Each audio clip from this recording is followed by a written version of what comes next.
ఈరోజు ఉత్తరాంధ్ర ప్రజలు చాలా అదృష్టవంతులు అనాలి. చాలా మంది గణపతి నవరాత్రులు, దుర్గా నవరాత్రులు చేస్తుంటారు. కాళికాయాం వంగదేశే మహామాయి స్వరూపిణి కాళీ ఉగ్రరూపే శ్యామాంగే మహారుద్రి. కాళీ పురాణంలో దక్షిణ భారతదేశంలో ఉత్తరాంధ్రలో మొట్టమొదటిగా విశాఖపట్నంలో కాళీమాత శ్యామా నవరాత్రి పూజ అనేది అత్యంత వైభవంగా, అత్యంత ఉన్నతంగా 16వ సంవత్సరం పూర్తి చేసుకొని ఇక్కడ అమ్మవారిని అత్యంత వైభవంగా ఈ 5 రోజుల పాటు రోజుకొక విధానంగా కార్యక్రమాలతో అమ్మవారిని అత్యంత వైభవంగా నిర్వహిస్తున్నారు. కాబట్టి విశాఖపట్నం అనేది కాదు, యావత్ ఉత్తరాంధ్ర ప్రజలందరూ ఎంతో అదృష్టం చేసుకున్నారు. కాళీ నవరాత్రులు అంటే సర్వసాధారణంగా కలకత్తా వైపు, బెంగాలు, ఒడిస్సా అటుపక్క జరుగుతుంటుంది.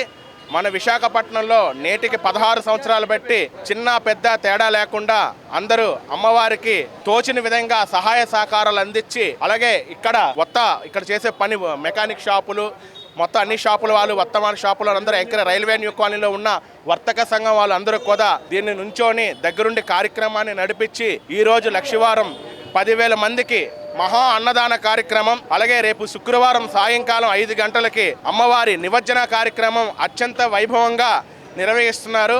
అలాగే ప్రతి సంవత్సరం పెరుగుతున్న కొలది అమ్మవారు చాలా వైభవంగా చేసుకుంటుంది. ఉత్తరాంధ్ర ప్రజలు అందరూ కలిపి విశాఖపట్నంలో ఉన్న వాళ్ళందరూ వచ్చి అమ్మవారిని దర్శించుకొని అమ్మవారి కృపకి పాత్రులు అవుతారని కోరుకుంటున్నాం. ఇది చాలా విశేషమైన నవరాత్రులు. కాళీ నవరాత్రులు అనేది సర్వసాధారణంగా ఎవరు చేయరు. గణపతి నవరాత్రులు, దుర్గా నవరాత్రులు చేస్తారు. కాళీ పంచరాత్రులు అనేది చాలా విశేషమైన నవరాత్రులు. కాబట్టి ఈ 5 రోజులు విశేష జనంగా భక్త మహాశైలందరూ వచ్చి అమ్మవారిని దర్శించుకున్నారు. అలాగే ఈ రోజు అత్యద్భుతంగా మరికొద్ది క్షణాల్లో మహా అన్నదాన కార్యక్రమం జరుగుతుంది. అన్నం పరబ్రహ్మ స్వరూపం, అన్నదానాన్ని మించింది ఏ దానం లేదు.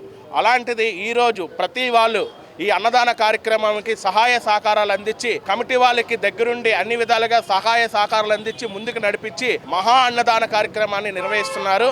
ఈ కమిటీ సభ్యులందరికీ అమ్మవారి ఆశీర్వాదాలు ఎల్లప్పుడూ ఉండి ప్రతి సంవత్సరం దినదిన అభివృద్ధిగా పొంది ఇంకా విశాఖపట్నంలో ఉన్నతమైన స్థితిలో కాళీఘాట్ లాగా ఇక్కడ ఒక మంచి పేరు రావాలని న్యూ కాలనీ అంటే ఒకప్పుడు ఎవరికీ తెలియదు. ఇప్పుడు అందరూ న్యూ కాలనీ అంటే కాళీమాత టెంపుల్ లేదా కాళీఘాట్ అనే ఒక విధానం వచ్చింది. ప్రతి విశాఖపట్నం అందరూ కాళీమాత విగ్రహం పెడతారంటే అది ఓన్లీ న్యూ కాలనీకే దక్కింది.